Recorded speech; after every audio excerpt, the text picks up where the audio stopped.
திரும்ப என்ன அதே கேமுக்கு அனுப்பு. கேம் ஆரம்பிக்க ரெடியா இருக்கும் சார். ஒத்த செத்தடா.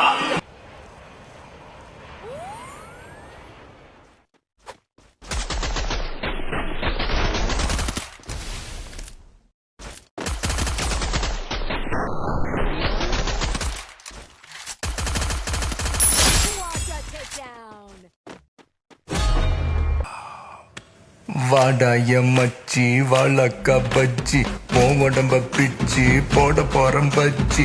வாடாய மச்சி வாழக்க பஜ்ஜி உடம்ப பிச்சி போட போறம் பஜ்ஜி.